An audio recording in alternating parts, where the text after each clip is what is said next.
Ես ցավում եմ, որ մենք համանական դատարանի դատավորների ընտրության ժամանակ առավելապես կենտրոնանում ենք տեխնացուների հետ ոչ չկապված խնդիրներին, բայց այդուհանդերձ սա է 8-րդ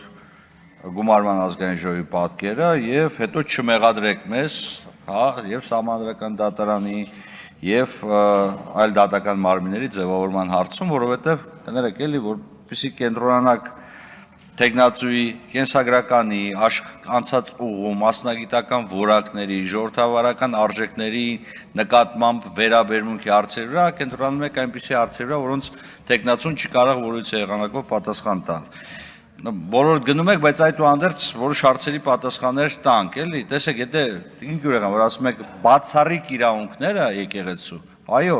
եկեղեցու բացառիկ կարգավիճակը Սահմանադրորեն ամրագրված է, բայց այդ բացառիկությունը նաև պահանջում է,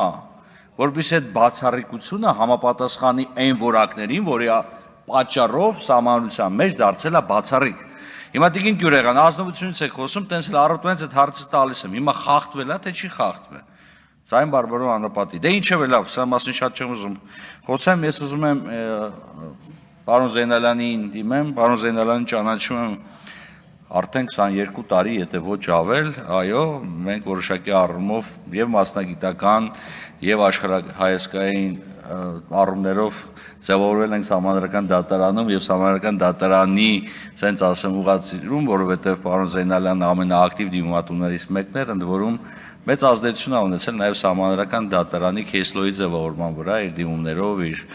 ռազմավարական նշանակության հարցերով եւ մշտապես հանդես է եկել 3 կարևոր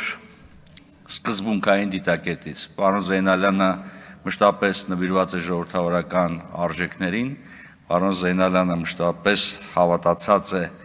եղել նրան, որ առանց իրավունքի գերակայության հնարավոր չի կառուցել ժողովրդավարական պետություն եւ պարոն Զեյնալյանը այն անձն է, ում համար մարդու իրավունքները եւ մարդու իրավունքների պաշտպանությունը սոսկ արժեքներ, սոսկ բարեր չեն, նրանք իրական բովանդակային արժեքներ ենթադրող երևույթներ են։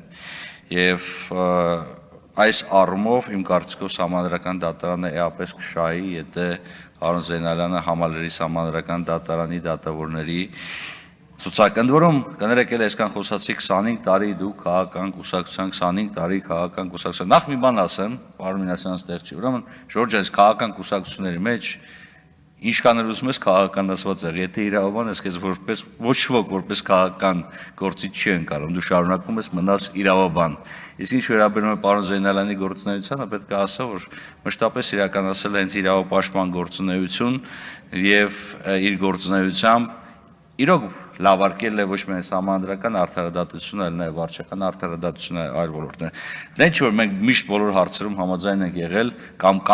կլինենք պարոն Զեյնալյանի հետ, բայց մշտապես խոսքը վերաբերում է ժողովրդավարական բանավեճի, իսկ ժողովրդավարական բանավեճը, ժողովրդավարական իրավական բանավեճը շատ կարևոր է համանդրական դատարանում արդյունավետ արդարադատություն իրականացնելու համար։ Ամեն ինչ ասացիք, բայց չասացիք, որ պարոն Զեյնալյանը պատգամավորել է եղել, այսինքն օրենսդիր գործընթացել է ծանոթ, կարողանա նաև մեր գործընկերների համանրական դատարանում նաև տեղեկացնի նրա մասին, թե ինչպես է ընդհանրապես այս քաղաքական գործընթացը վերածում իրավական գործընթացի։ Ինչևէ, դա ձեր իրավունքն է։ Շատ կարճ պետք է անդրադառնամ այդուհանդերձ պարոն Մինասյանի նշվածներին, տեսեք, եկեղեցի պետություն հարաբերություններ եւ բոլոր տեսակի օրենսդրական կարգավորումները հնչեցնել այստեղ։ Եկեղեցի պետությունը պարտավոր է պաշտպանել եկեղեցին, պաշտպանում ենք, ես պաշտոնապես եմ հայտարարում, ես պաշտպանում եմ հայ առաքելական եկեղեցուն այն համանդրական իրավազորությունների շրջանակներում, որոնք առկա են եւ համարության մեջ եւ օրենսդրության մեջ։ Միանշանակ այն բոլոր օրենսդրական այն բոլոր իրավաչափ գործընթացները, որոնք ընթանում են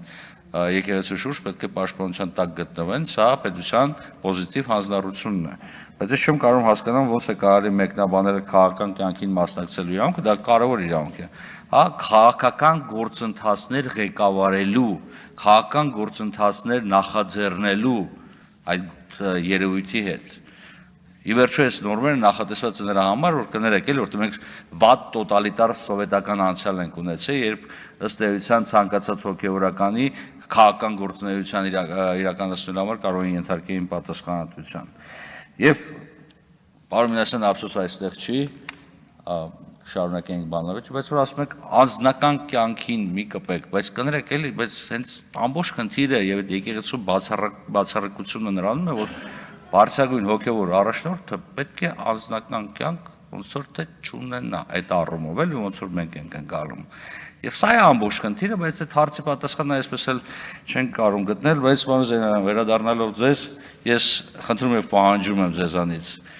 հավատարիմ մնաք այս սկզբունքներին, ժողովրդավար արդարադատություն, մարդու իրավունքների նկատմամբ խորքային հարգանք եւ իրավունքի գերակայություն առանց որևիցե եթեի եւ բայցի։ Շնորհակալություն։